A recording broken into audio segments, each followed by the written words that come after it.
At AIA Australia, helping your clients in their time of need is our number one priority. In 2016, we paid over $1.15 billion in claims to both retail and group members. That's over $4.5 million every working day.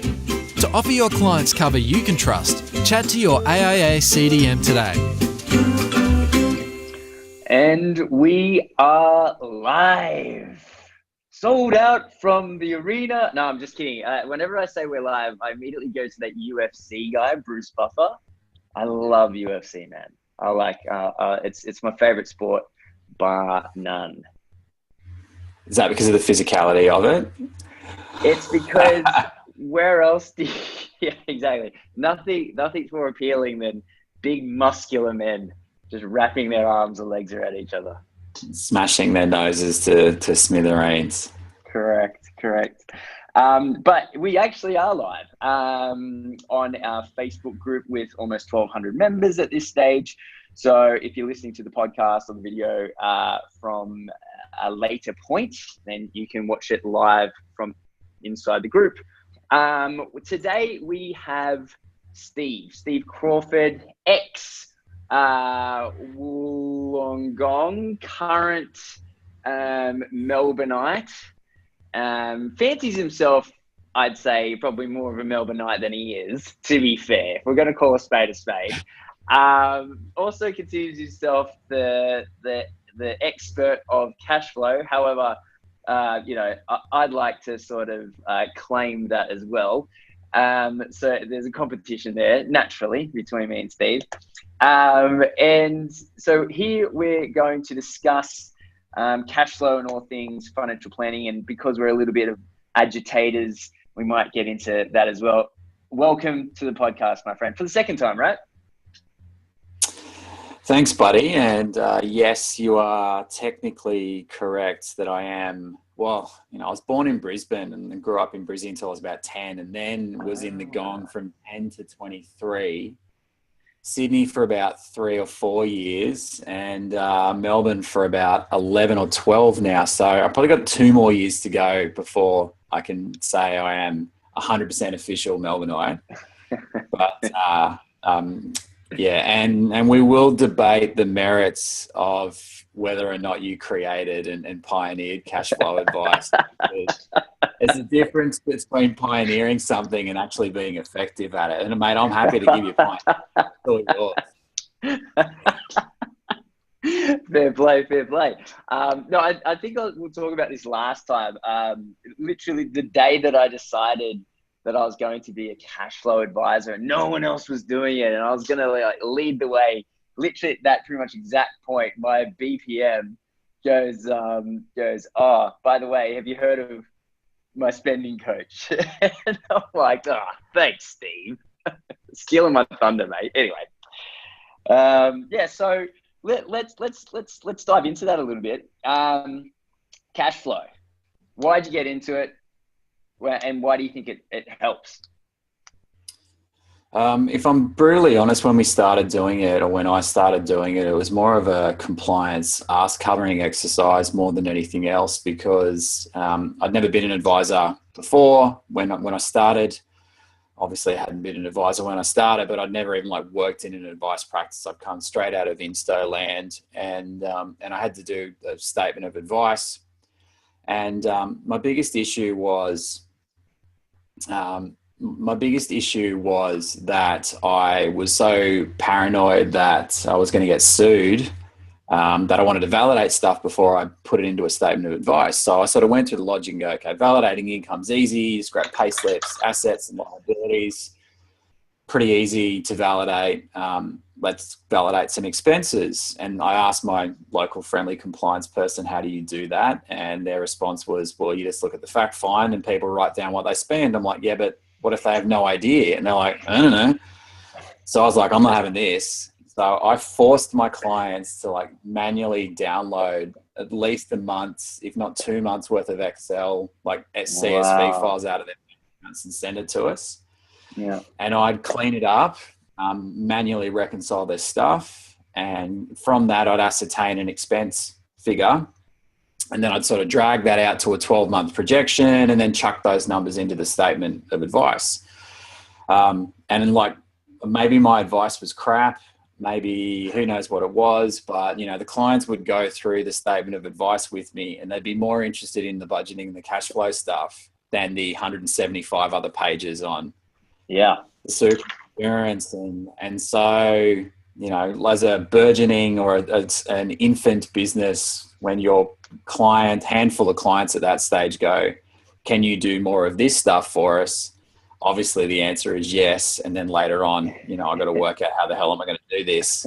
And that's really, mate, to be brutally honest, that's where it started as a, like most things in my business, as a bit of an accident, but turned out to be pretty valuable. Talking about valuable accidents, mate, new dealer group of the year. Congratulations. Yeah. Thanks, mate. Again, as I come from a long line of, wait, what? How did oh yeah, I meant to do this all along. Yeah, totally. Mate, it sounds like we've got pretty similar stories of how we stumbled into cash flow. I sort of did it by accident as well. Yeah, because no one was sort of talking about doing it. And then I had a client come in, they said, I really appreciate all the work you've done, super insurance, investments, yada, yada. But that's all future based. Is there anything you can do to help me now? Because I actually need some support with my life as it is today, not just, you know, umpteen years into the future. And what I did was I started just with him, one client, budgeting for him in the same way that I'd been budgeting for myself since I was like 21. So I remember when I was 21, 22, I'd just come out of music and I knew nothing about money. And I like dove head first into Rich Dad, Poor Dad, and all that sort of stuff. And that's a lot about cash flow, right? He's a lot about cash flow. And I made this budget for myself, these 5 buckets. And I ended up doing really well on a very small income.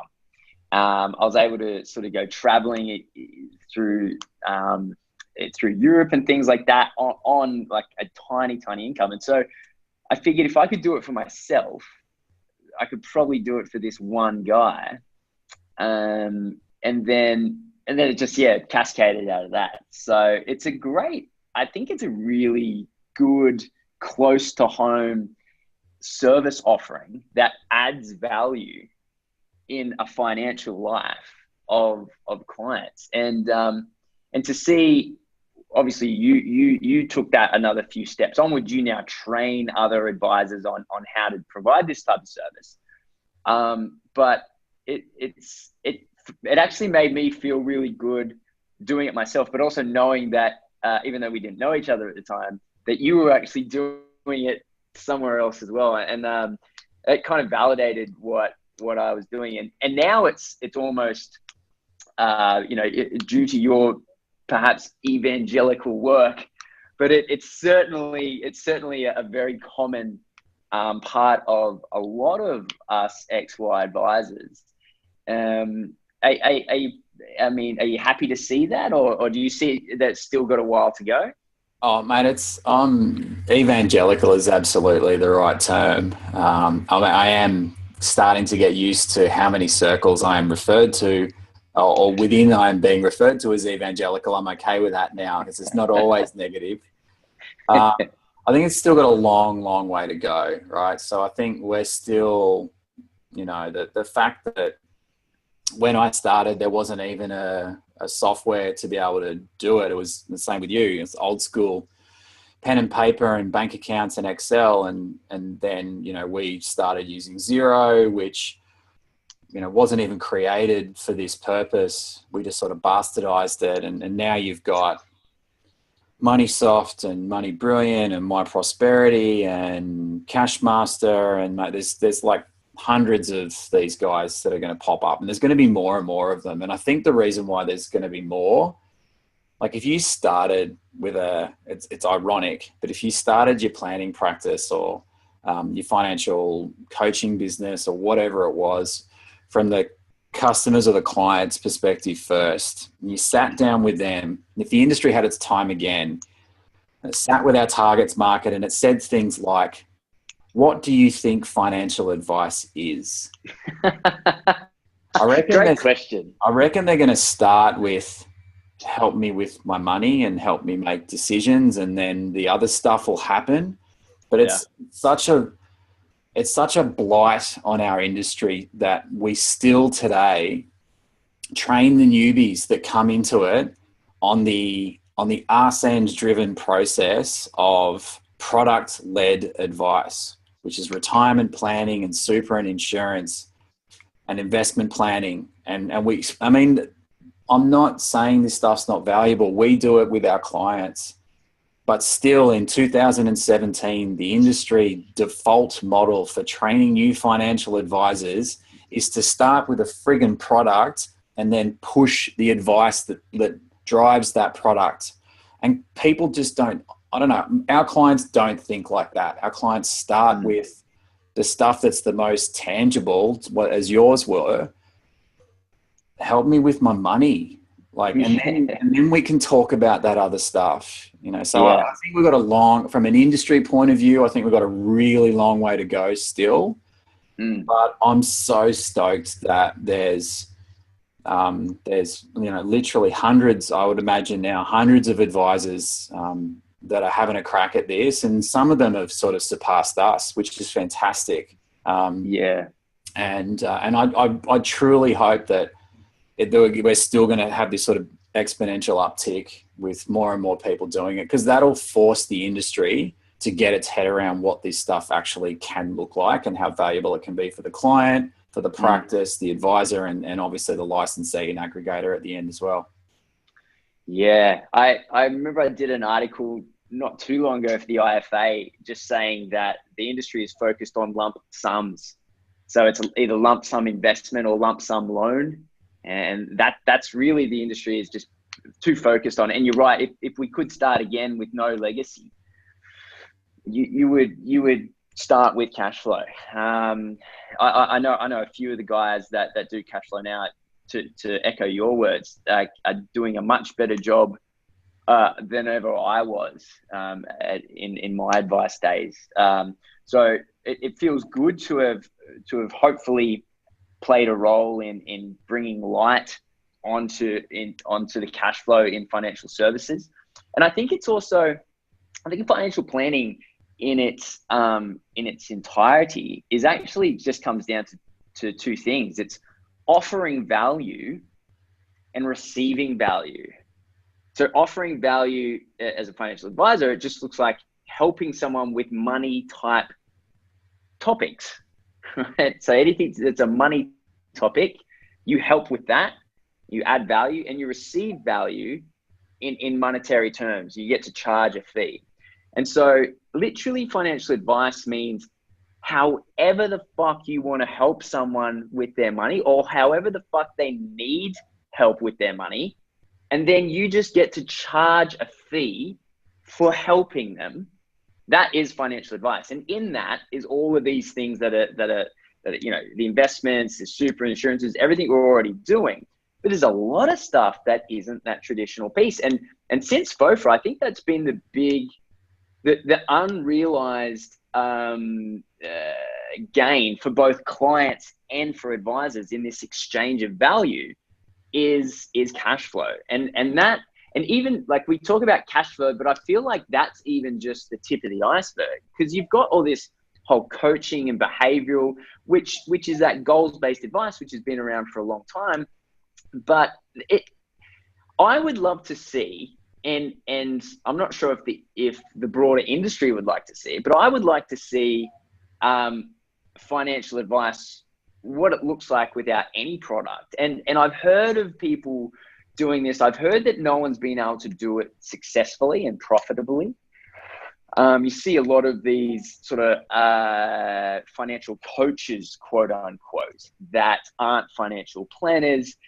For a while, actually, when I sold my business, I was considering doing something like that because there's definitely scope for it. I mean, you don't need to be licensed to give cash flow advice by any means. You don't even need an SOA. I used to do an advice letter just to illustrate what I was doing, but it's actually crazy that you don't need, or is it crazy? I don't know. I don't know if it's crazy or not, but it's crazy that an SOA needs a statement this big and that something to do with cash flow needs something a lot smaller. So there's absolutely scope for advice without any product. Whether you'd want to do that, I don't think it necessarily should be a priority, but it'd be interesting nonetheless to see.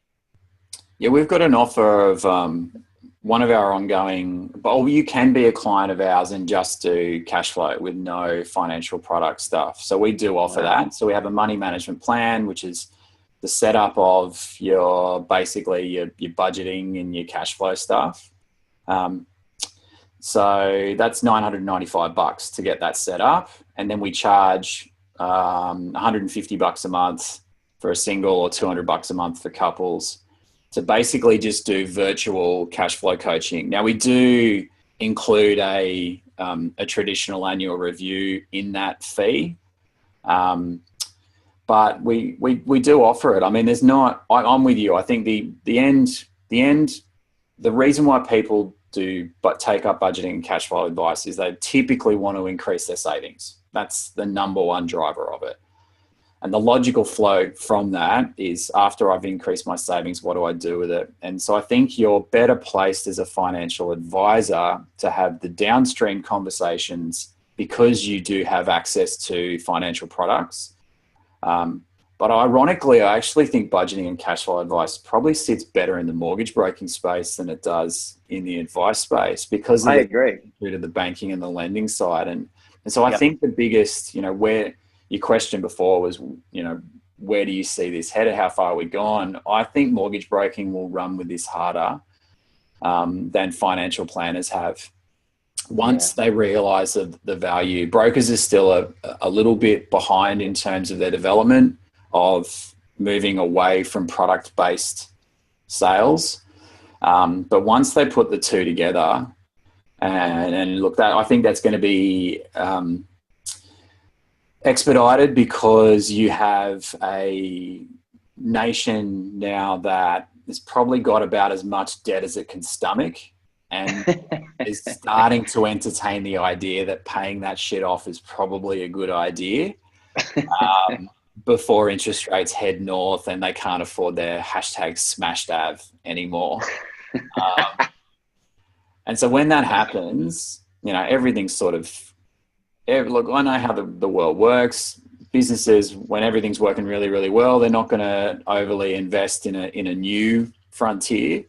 But when things start to tighten up and they've got to find a new way to do things, they'll go to where the demand is. And if you look at the research, bits and pieces like KPMG does the banking on success or banking on the future research, and they're 3 years into that now, and ING did research into what Gen X and Gen Y were looking for, and you cross those two pieces of research over. Number one and number two with a bullet in terms of what people are looking for help with is help me with my savings and then help me work out my goals. And most of the goals, if they're Gen Ys, is lifestyle driven, and if they're Gen X's, it's property driven. So, the industry will catch up. There's excuses as to why it's taking as long as it is. And some of those are just excuses, and especially those that are tucked under let's call them a vertically integrated licensee. Those guys find it arguably a little bit harder. And no, Matt Grote, there is not a rant count, and you've known me long enough now to know that this rant could go for hours, and it'll probably extend beyond the time that Clay turns off the Facebook Live thing. And you'll appreciate that rant, because my rants benefit you guys, and Clay loves a rant as much as I do. Yes, sir. But closing off the rant so that these guys can get into some detailed Q&A type stuff. The more we push on this, the default position from licensees has always been it lives inside an SOA. It's garbage. They don't even think their way through this stuff. They just sort of spew this crap out and go, I don't really understand it, but put it into an SOA and then we'll see where we go. And that just adds layers and layers of unnecessary complexity. And I hate it, right? So I do the workshops and now I'm doing the school as well. And people that ask questions and I teach them how to do this stuff. And then it'd get to the point where we have to discuss how they're going to deal with their licensee. And you can literally see the excitement from everything that they've just learned just drain out of their face when they realize that the licensee is going to crush my ability to do this. Now, some of them have been really lucky because their licensees are more open-minded, but some of them are in more of the traditional old school ones. And it's just like, it crushes their spirit. So the reason why I rant and the reason why Clay rants about his stuff is because if we don't talk about this, then they're just going to keep pushing back and going, no. But the more we push, the more we show them the other way, the more we show them that this stuff doesn't need to be buried under reams and reams of paper, therefore cost. Hopefully, they'll open it up. And then that's when that happens, the floodgates will open because the fintech's there now. The client demand is there. Yeah. The advice community demand is there. The last piece of the equation is the compliance regime. We just need to push through that barrier, and then mate, this stuff's going to go ballistic. Yeah, you bring up a really, really good point regarding how it fits in better with mortgage brokers, and that is a very good point. Now, I have no doubt the fact that you're training mortgage brokers as we speak on this may assist with that expansion. But it's a very good point. When I was advising, I actually, my best referrals were from mortgage brokers. So, and it would look like this. Client A comes to get a loan. Client A can't get a loan because they don't have a history of savings. Mortgage broker goes, well, I still want the job, but it's just going to be a year or two until I pull it off. Send them to Clay. Clay will fix them up, charge them a couple of bucks, get the result. Yay, we've got the loan. Really good point. They don't need to send to an advisor because there is no licensing requirements. If they sat down and learnt how to do this, mortgage brokers could absolutely be pulling in. It's such a perfect overlap for them. So for advisors to jump on this before mortgage brokers do, shows you that it's the demand for this type of advice.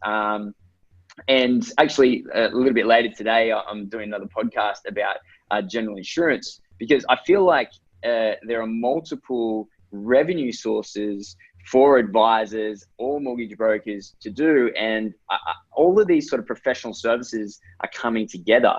And yeah, absolutely. If someone is a mortgage broker and a financial planner, it's a no-brainer to do this type of work because you're just picking up every single piece of that value chain. Why wouldn't you do it? I think it's crazy. Yeah, and that's why we referred our sort of lending implementation model and banking implementation model was straight to branch because I came out of corporate and it was sort of better the devil you know. And so obviously there's limitations around product implementation there. And so we moved to a referral model to a mortgage broker and the guy's really, really good, but we sort of found through the exercise that our clients didn't really understand why we needed to send it off somewhere else. And so we thought through the idea of bringing it in-house and just more and more clients kept going, why aren't you guys doing this? You're doing all the banking structuring. You're doing effectively the lending structuring. You're just giving me to the mortgage broker to tick the loan off. And that bit's the easy bit. So we brought it back in-house. So we brought it in-house 18 months ago. And when Sarah came to work for us, it was actually one of the things that was the most appealing about bringing her into the business 2 years ago was that not only was she an advisor, but she also had a mortgage broking license as well. So That's been brilliant because we've got someone in house now that does it, and loads of the coaches, the advisors that I've been working with in recent times have probably seen that as more of an avenue, because they sit there and they go, oh, but I've got a mortgage broker that refers to me now. And I go, yeah, but does he really? When you scratch the surface, it's tightening up. Like, I don't know about what you're seeing in the market, but I'm seeing less and less referrals coming from the brokers to the planners. And so the planners are open to the idea of cutting that relationship off and replacing it with, them doing it in-house. And obviously that's a scary thought of shutting off a referral source. But the challenge back to them is, if you can get more internal referrals from your existing clients by increasing the value that you deliver to them by bringing in another in-house service, aren't you just replacing one referral with another? And actually you're taking more control of the referral because it sits with you and your clients as opposed to it being externally. Plus, obviously, there's the revenue component to it as well. Yeah. Are you on a laptop where you are? I am, yeah. Yeah, because I'm on my phone and I can see the message, sort of questions are popping up. But I can only read like the first couple of words. There's a couple from Dylan. He said he's got a couple of questions. He loves a long question. I'll read it out. We've got Dylan. Dylan's from the Gong. He likes long walks along the beach up towards South Beach where he hangs out with his mates on a Friday night. Dylan's first question.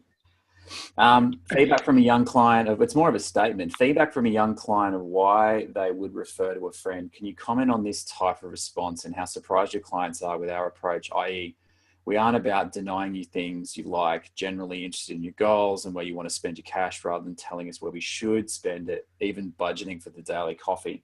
So that's the first one. That's a really interesting point because I think one of the things advisors, not the XY crew, obviously, because we're all new school, but the younger ones are new school and I just hang out with the new school kids.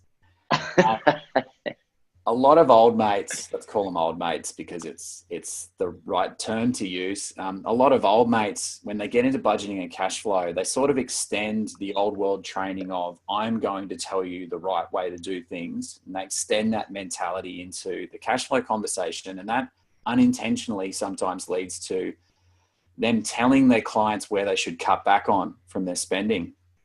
And we have this we have an essential agreement with our clients. We'll never tell you what you can and can't spend money on. We'll just show you the outcomes of your choices. And in exchange, you won't tell us how we set up the program and how we categorize your transactions.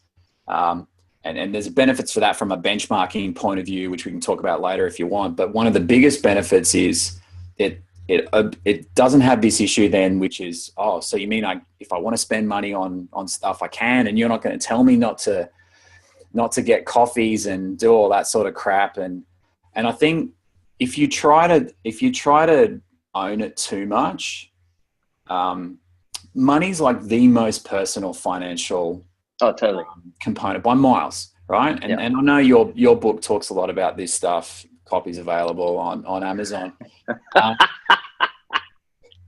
But it's so personal. And so I think if you start invading their space in this, you just become a creeper, like an old mate creeper that's like just getting in there. Yeah. You just got to let them do it. Like you're not their parent.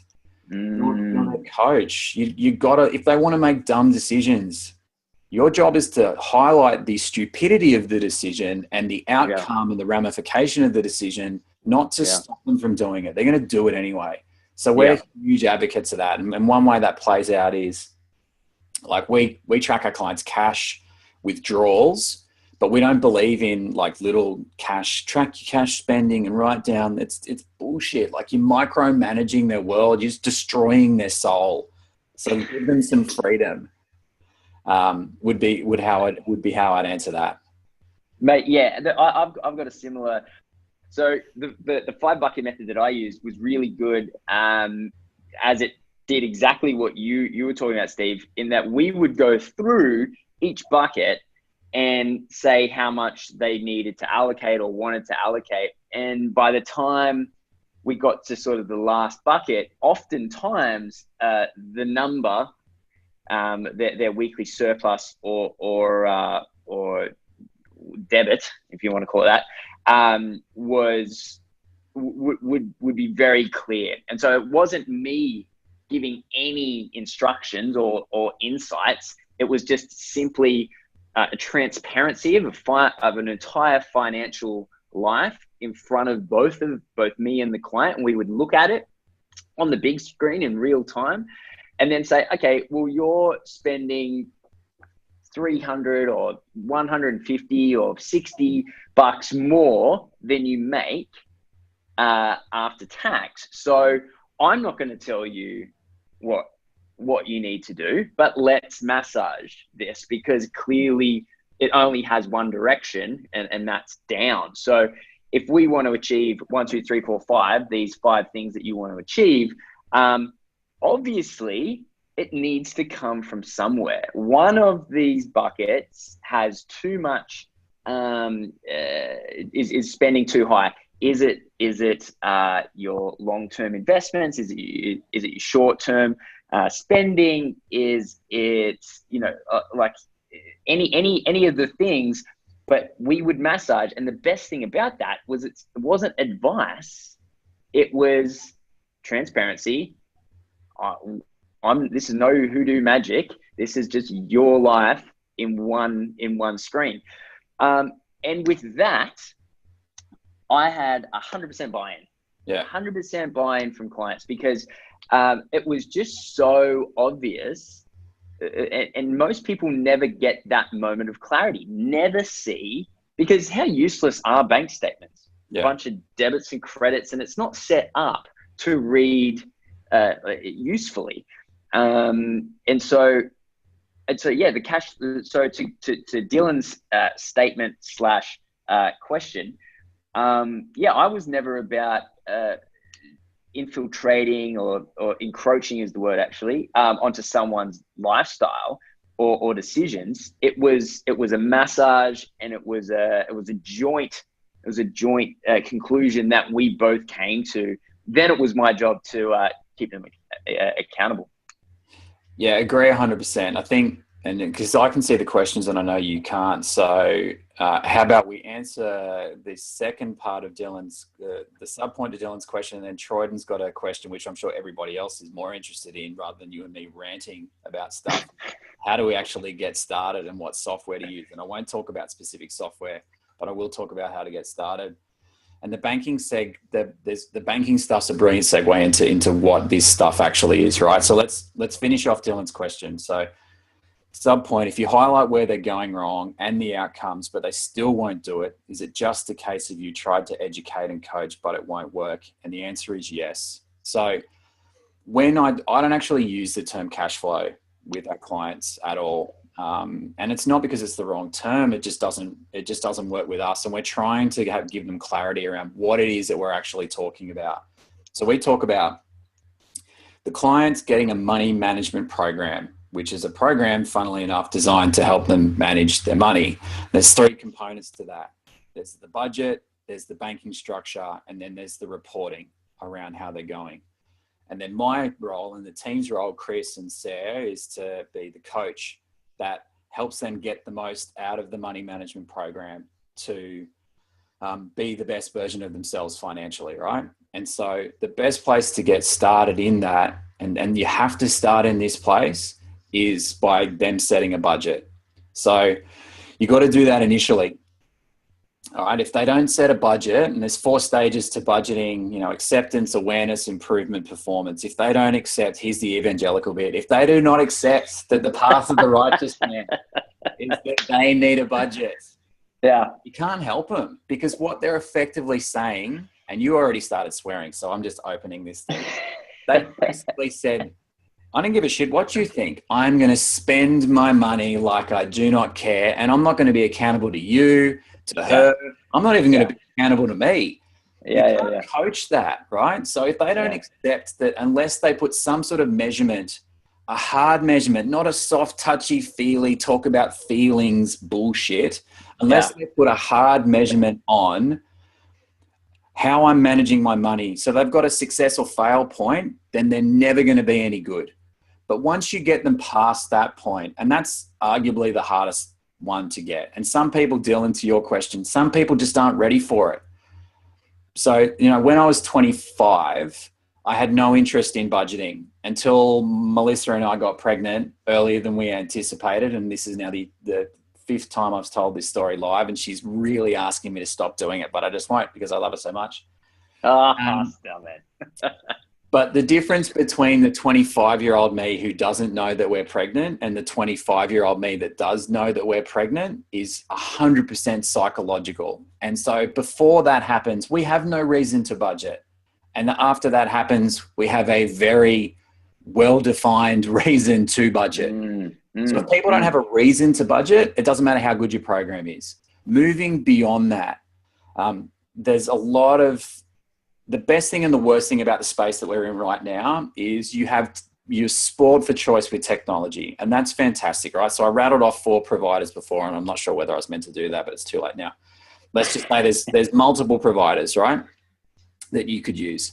The problem with the providers on their own is they only cover off 2 of the 3 cornerstones. They do budgeting and they do reporting. They don't pick up banking. And banking, to Clay's point earlier, I actually think banking is the single most important out of the 3, because banking shows them what they've got that's spendable dollars. And in this world where everything that they want to pay for is now paid for by tapping this thing or their watch, it's old school to get your card out, and heaven help if I've got to actually insert the card into the friggin' FPOS terminal and then push buttons for a PIN. I'm not doing that. So everything's tap, right? So if you're not in their banking structure, if you're not deprogramming their crap habits and then rebuilding it with good ones, so they can basically run on autopilot and not subconsciously blow their shit up, then you're not helping them. And your fintech, your PFM, your personal financial management software, that's not going to solve that problem. Totally. It's help with your budgeting. And it's absolutely going to help with the reporting side, because it's live feeding. That stuff's amazing. But if your banking structure with them is garbage, if you don't work through with them, when's it good to use a credit card and when's it not too good to use a credit card, they're just tapping and going, and all you're going to be doing is reporting on the train wreck that is their financial life. So do not discount and dismiss the banking side. It is easily the biggest one out of the other 2. Get that bit right. I think if you took the tech away from us now, it probably wouldn't be as good, but I reckon we'd be more successful with a banking structure with no fintech supporting it than we would be with the fintech without the banking stuff. So I think that's 100% started. Emotionally, they buy into a budget, and then get your head around your banking structure, and your fintech stuff is last. It's absolutely the last decision that you make, because all that does is give you efficiency and scale. But without the other 2 sorted, without a good budgeting conversation with them, and without a good banking structure, your fintech's going to be useless. Yeah, absolutely. How I would suggest getting started, if you have a cash flow conversation as a part of the onboarding. I used to do the SOA and the advice letter on the banking separate anyway. It's quite an easy conversation to have. Dylan, mate, just shoot me an email and I can send you my 5 buckets calculator. The way that it's set up is that it would just show someone their financial life. So even if they didn't come in specifically for that, you can just add that as a free sort of transparency 5-10 minute exercise for the client. They're going to walk away, have a lot more clarity over their financial life. So at the very least, you look like a hero. At best, they become a client and start paying you extra to add more value to their life. So it's about uncovering that need. So that awareness piece and acceptance, just sort of echoing what Steve has said. And the tech, I was a big fan of, I will actually say what I was using. It was My Prosperity, because they did, and they do sort of quarterly or monthly or annually or biannual reports that are automatically sent out to the client that say how someone's tracking to what we set out to achieve. which is pretty powerful. Again, adding that layer of transparency for zero work as well as as an advisor. It's always great to beef up that FDS line items, and saying, regular cash flow reporting, considering there's no additional work involved. Of course, you've got to stay on top of it, but you don't have to personally send out the reports. That was a great piece of tech. All right, so let's fight about this, because I don't have an issue with My Prosperity, right? So we're working with them, and we're working. And they're a Victorian-based company, mate. And they're a Victorian-based company now. If you want to be seen as Victorian, you got to support the local. Now, look, I did a lot of work with Chris Ridd when he was at Xero, and he's the CEO there now. So he'll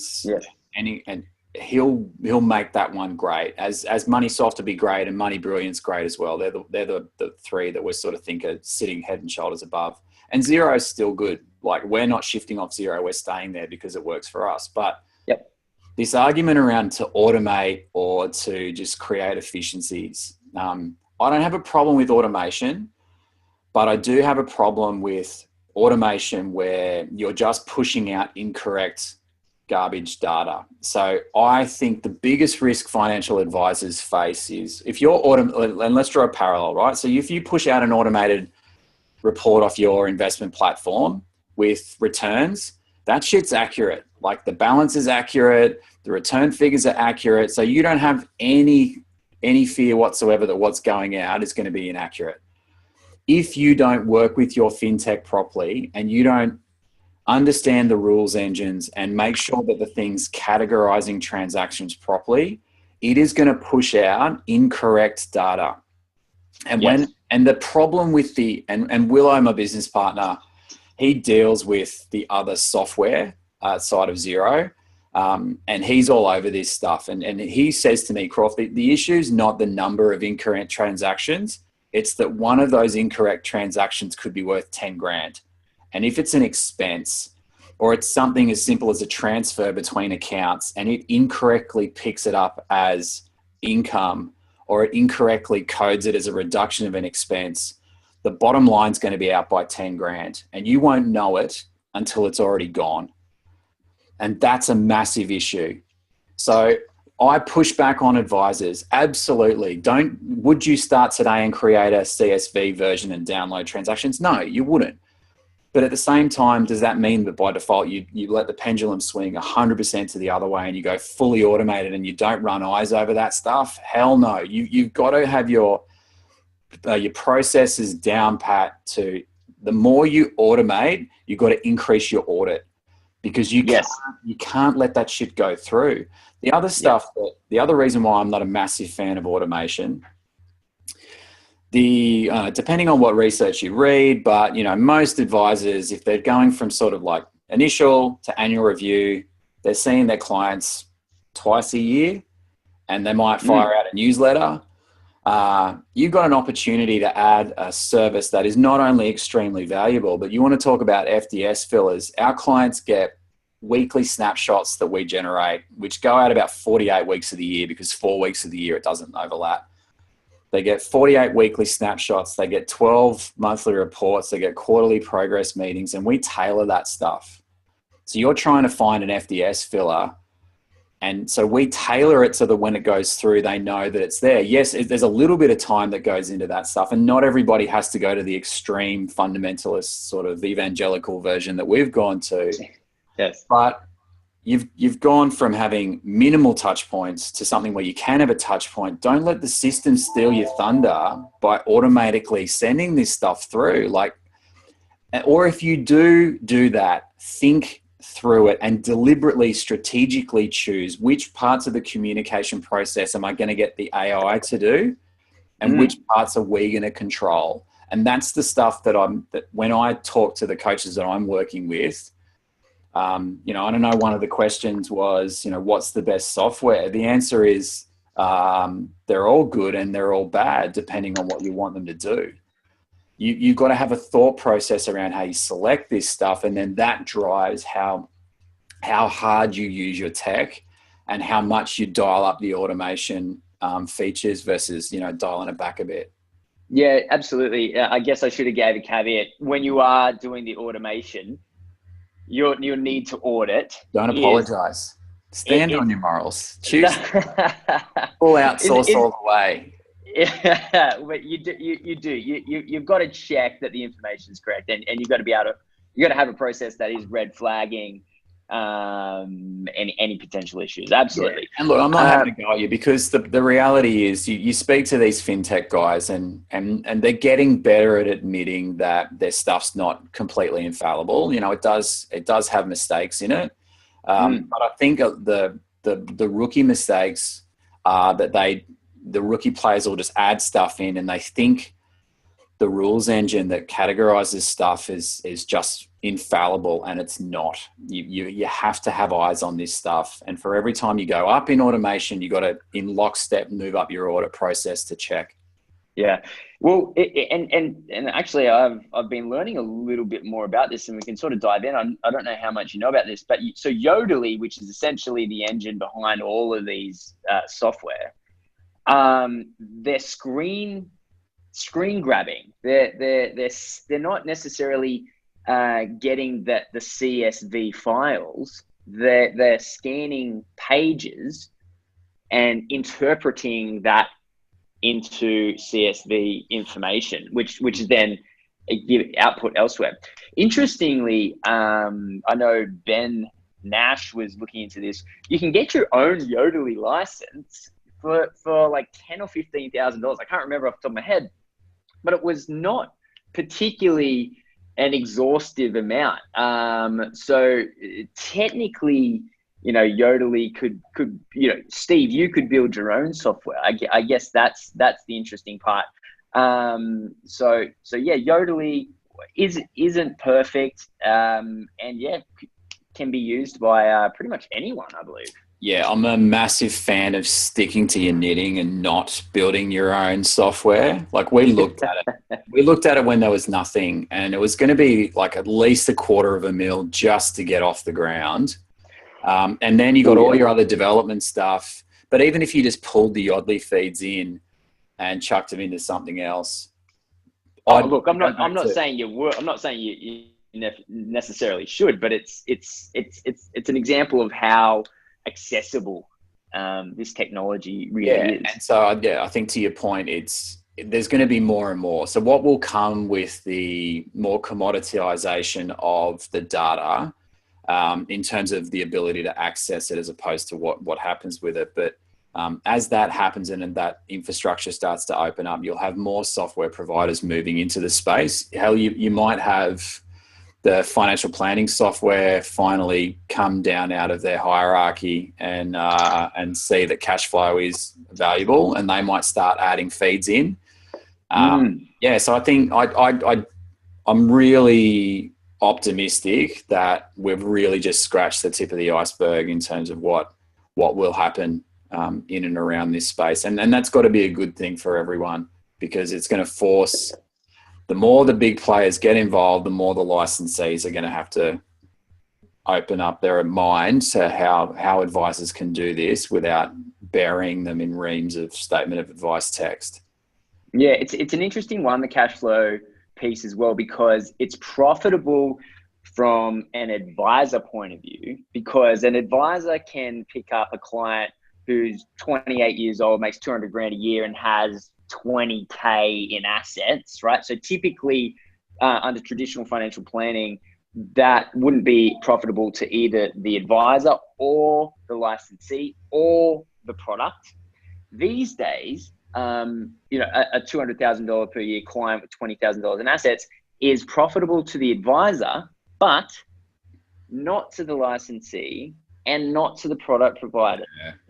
Which is why I find it really interesting, because cash flow advice adds value to an advisor and the practice, but because there's no lump sum, because there's no product that's being catered to from either a licensee or a product provider's point of view, they've never pushed it. They've never cared about cash flow, because they've never been able to profit from it. Well, no, I'm glad you said that, not me. But now advisors are cluing into the fact that it can be very profitable for them, even if it's not profitable for from other stakeholders' point of view. Yeah, and so this is one of those things where the value of the service to the client will always trump everything else, and eventually the provider of the service. And I know the Americans love, and my good mate Pat Flynn, who I've barely spent any time with at all, other than virtually listening to his podcasts. He's one of his favorite things to say is, who do you serve? And I love the idea that we actually are in a service-based industry, and our clients and our customers, if we're product providers, should be who we're looking after. And if our clients want this stuff and it's valuable enough for them, and therefore it's valuable enough for us, we'll find a way. And so what ends up happening, I've had some advisors that I've worked with who've actually changed licensees because the licensee was an impediment to their success in this space. Now, it's an extremely drastic move, but if at least they feel like there's a threat to them, then they're going to be more open-minded to it. And hopefully what's going to happen is it's going to reach a stage where it becomes far more normal, and then there's not going to be as big of an issue. But another thing that's coming off the back of this is, like today we're talking on Zoom, it's going straight to Facebook Live, and it's going to get recorded, and you're going to chuck it up into a podcast, and all of this shit didn't happen 5 years ago. And so cash flow didn't really happen 5 years ago. Yet people are trying to deliver cash flow advice using the same old school mentality that we were sort of all created with, of I need to log face-to-face, eyeball-to-eyeball time.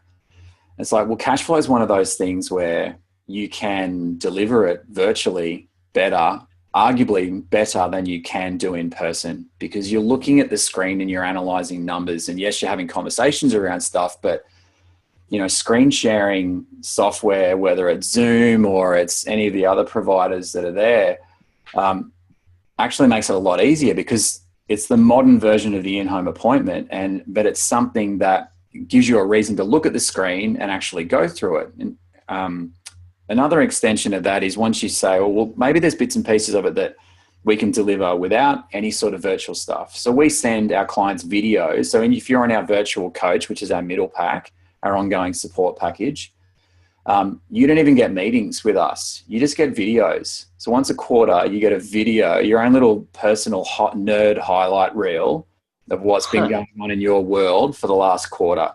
That's cool. Do you use Loom? No, because it's longer, we use Camtasia, because we'll do some pan and zoom type stuff to highlight.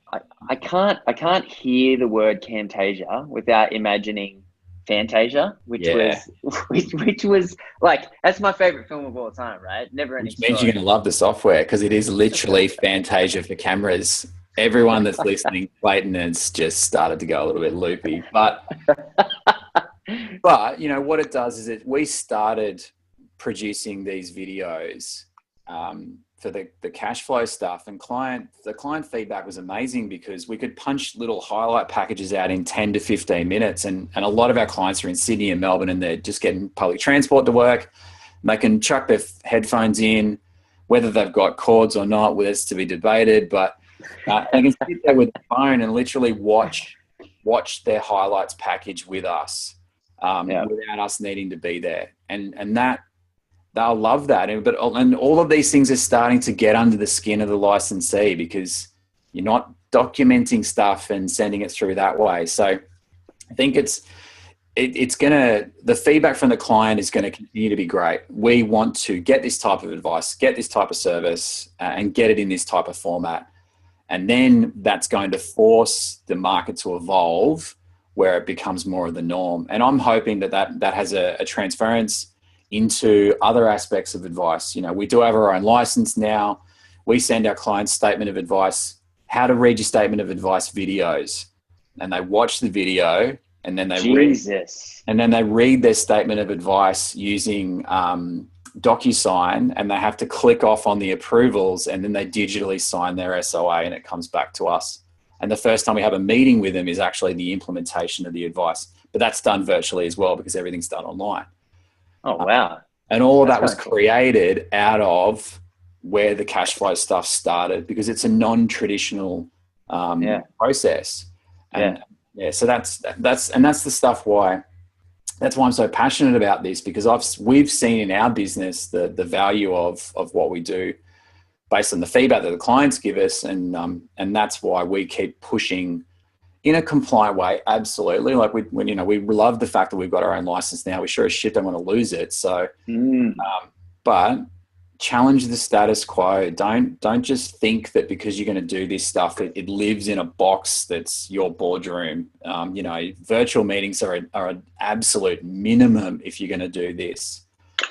Even better, go the next level and think about your video software, whether it's Loom, whether it's Camtasia, Fantasia, it doesn't matter. Like, and obviously you guys are leading the way in all of this sort of modern interaction, client engagement stuff.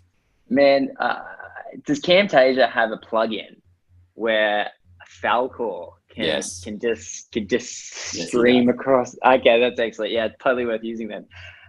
So is there any, if people are thinking about changing dealer groups, and we had a really good discussion with Angus Woods about dealer groups last week. If someone's looking for, say, a new, say, award-winning startup dealer We're not group, licensing anyone. Yeah, which is friendly towards cash flow, where would you suggest they look? Not for us, because we're terrible at we're full. Oh, we're full. We can't handle Right.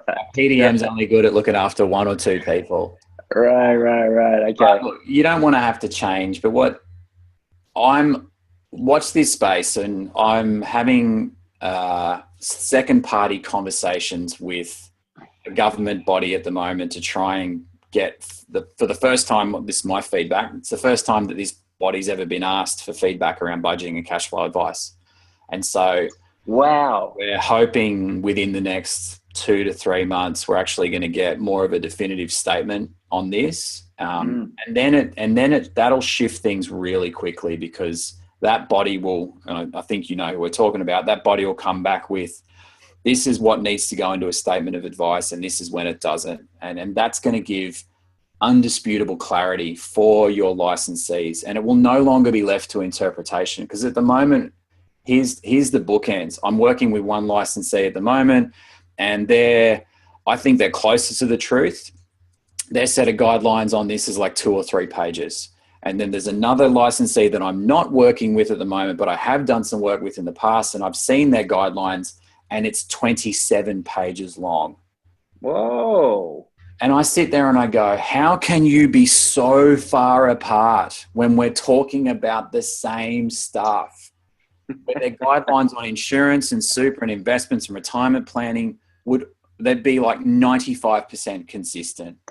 And that's the reason why everybody gets so friggin' frustrated on this stuff, is because it's getting left to interpretation. We need to get the gray out of it. We need to make it black and white. And that's going to open the doors for everyone that's sitting on this call and every other call to go, right, that was the only thing stopping me, because the clients want it. It's great for my practice. It opens doors to mortgage broking. The fintech's ready to go, and then let's just have at it. Yep. I can see a bunch of statements coming up. Oh, and we're about to hit an hour as well. So let's hit 1 or 2 quick questions, and we'll wrap this up. You got them? Can you read them, or do you want me to read them? No, yeah. This is the first time I've done it like this, and I didn't realize I can't actually read the questions. Dylan's just said, because this is more of a statement, best XY live for some time. So I'm just putting that out. That's mainly you, Clay, because I don't know how many XY lives get references to Fantasia. Okay, let's do Anne's one. So are you saying that fees charged for cash flow advice would be outside of licensing arrangements? No, Anne. Nice try to hit me under the bus with that one. No, it's not. You need to stick to the terms of your arrangement with your licensee. Now, does that mean that the terms of your arrangement exclude you from charging this outside of licensee environments and therefore not needing to pay them a clip? I would investigate that if I was you. I'd strongly suggest that it's probably tied up in the fee. Yeah, I think if we're sitting here and saying it's work done under your business name and as financial advice, whether it's in an SOA or not, you'd probably want to err on the side of, well, duh. I think you would, because you've been a little bit leading with your answer. So just, I'm agreeing with you there, because at the end of the day, you want to be covered by your PI, right? And you don't want to do anything that breaches that. And you need your licensee on side. What I'm saying is go and talk to them. And if they're going to, you get what you get and you don't get upset, right? If the licensee wants to get the benefit of the revenue from this, then the licensee can pony up and give you support. And if the licensee doesn't give you any support, then why should they be getting any revenue other than the PI side of things? But I mean, that's a whole other discussion. It is a whole other discussion. And then really quickly, Dylan's one, how do we explain to our dealer group what we are doing with cash flow coaching? Only coaching without doing SOA. If I give banking structure advice, not product advice, is this okay? Dylan, you're with Count, yeah? I know you're on the chat, if you can hit us back on that really quickly. But I know if you are with Count has a set of guidelines that I help them develop. So go and talk to them and ask for those guidelines. And if they don't give them to you, ask me and I'll fire them through. The biggest issue with what goes into statement of advice and not is absolutely around the banking side. And it's more to do with getting caught up under basic deposit product, because that gets tucked in under statements of advice. So as soon as you make reference to a basic deposit product, because you're a financial advisor, you have an obligation to put it in a statement of advice. So if you talk conceptually, at the moment, there's a general consensus that says, if you're just referencing, Dylan is with Count, so that's good. There's a general consensus that if you talk conceptually about bank accounts without actually listing what they are, then you should be fine. If you start referencing the actual account, then by default, it's got to go into a statement of advice. But it should only be a couple of pages around the cash flow structure, so the banking diagram, money going in, money going out, and how that works. And if you sign up for our course, in our toolkit, we actually give you these templates. Oh, what website could that be found on? That would be to make sure we're nice and clean. That would be for the Your Spending Coach course, which can be found at yourspendingcoach.com.au. Excellent, mate. All right. Well, thank you very, very, very much for coming on. It's always a pleasure to chat with you, mate. But in this particular case, we get to do it digitally. Always a pleasure to see that smiling face.